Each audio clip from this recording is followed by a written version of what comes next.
Big Country, middays on 94.3 The Ox.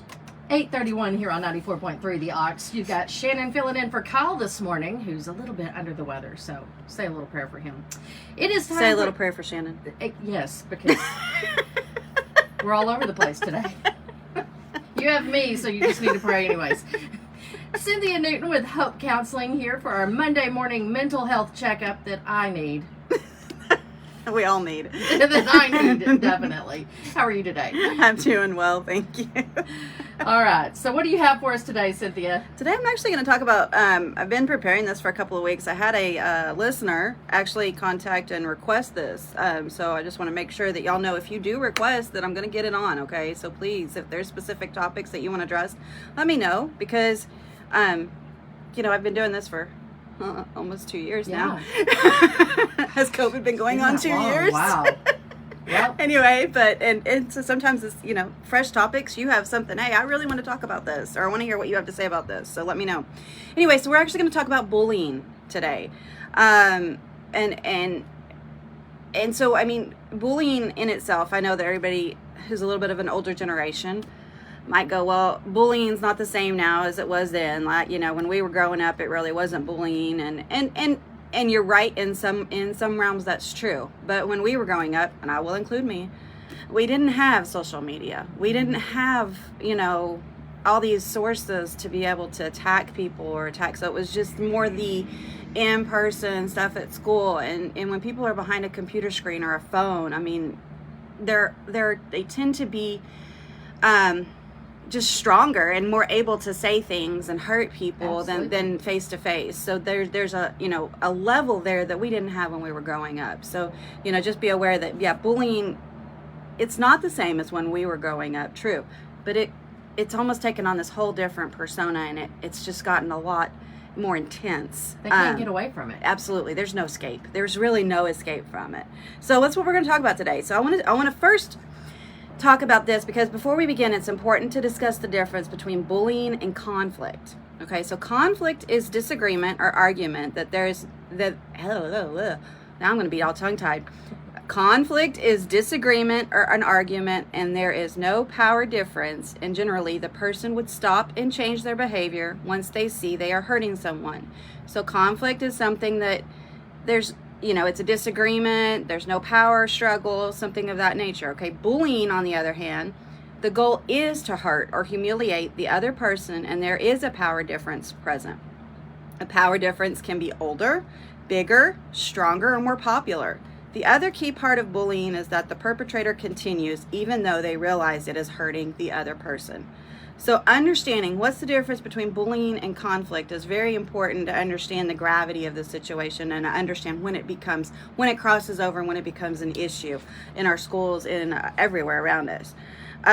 One of the big questions I was asked is, how does it cause death? Okay, we're seeing things all over. I think in the last week I've seen just like 2 different stories, probably because I've been working on this, that just came out to me of kids that died as a result of bullying itself. So, you know, the question is, how does it cause death? 20% of students, or 1 in 5 students, report that they have been bullied. That's a lot. Yeah.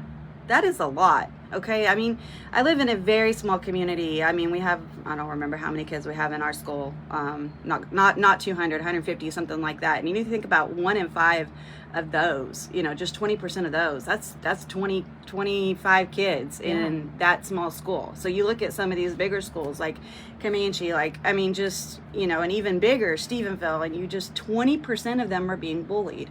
That's huge. You know, we have a problem. It's Absolutely. Not a problem that's minor. It's not a problem that's just going away. It's not a problem we can continue to just sweep under the rug. No, because it's going to continue until we take control of it. Bullying can be a form of trauma. Bullying can also cause or exacerbate mental health symptoms. Bullying can cause the victims to consider suicide as an option. And that's how it causes death, guys. I mean, as much or more, the suicide is a huge factor. When kids are bullied and they just can't get away from it, like we've talked about, they will turn to suicide. According to the CDC in 2014, youth who report frequently bullying others and youth who report being frequently bullied are at an increased risk for suicide-related behavior. So not only those being bullied, but the ones that are doing the actual bullying themselves. And the reason for that is because if they're bullying somebody else, they're feeling like they need that power. Okay, Right. so there's probably something more going on inside of them that may not be even addressed. They may be, taking the brunt at home. I mean, there's all sorts of things that could be happening, and it's really important as teachers, as parents, as friends, to really look and say, hey, there's something more going on just than somebody bullying somebody. I mean, there's always something more than just what's on the surface. So when we look at that, we're going to look at prevention. Teaching children assertiveness versus aggression to be able to stand up to bullies. This can be done by teaching confidence, spending quality time with children, teaching children to value differences, and instill a sense of personal power and responsibility over their situations. Teach children to not only stand up to bullies, but to befriend those who are experiencing the cruelty. Teachers can also implement kindness activities in their classroom experiences. Children who experience trauma or are displaying bullying behaviors at school can seek counseling, mental health services, and mentorship programs. I had an intern helping me with this, and she came across this really cool thing that I'm going to put on our Facebook page at Hope Counseling of Texas. So please just know that we're going to put this on there. Build confidence to stand up to bullying. And this is really kind of cool when you think about it, because kids, especially over the last 2 years through this pandemic, I mean, you think about, what do these kids experience? What are they going to be doing as the face masks come off? As your first graders right now, are the ones that have hardly gone to school without face masks on. Right. You think about that. And just there's so much more that's going to be happening and changing. So there's been that hide, that shield, that you don't have to have that self-confidence because I can hide behind a mask type thing, some of that going on.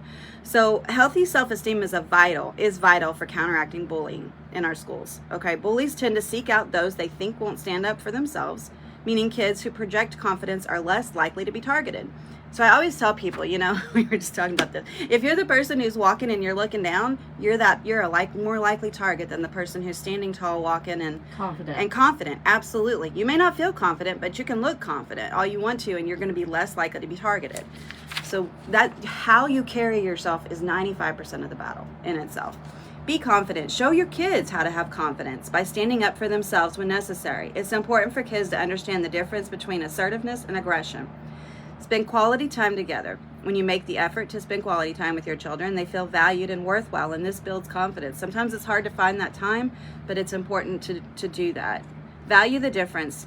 Young people are terrified of standing out from the crowd, and this herd mentality allows bullying to thrive. Teach them to value diversity and appreciate the unique qualities in themselves and others.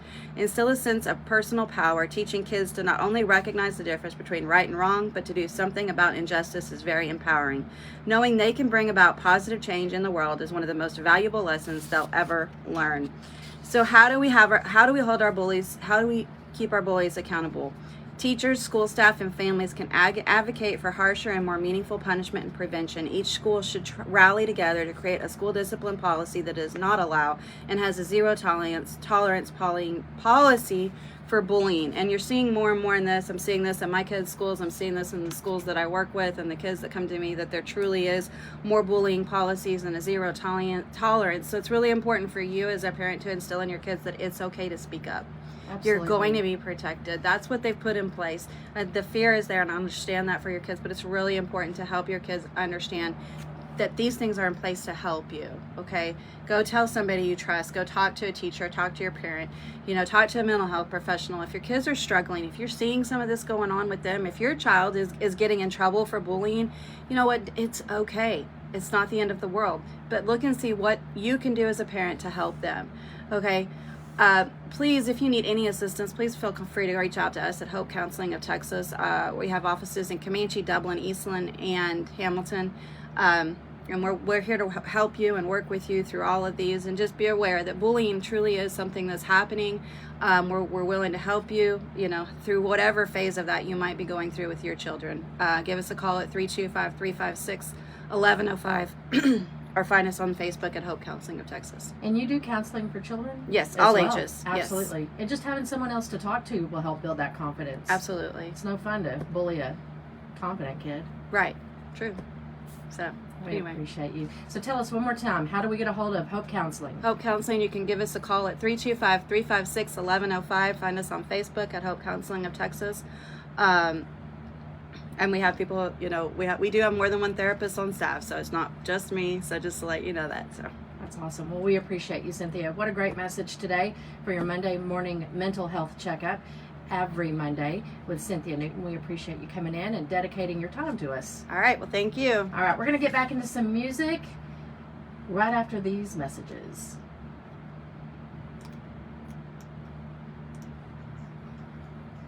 Break and a reputation to uphold, you need the power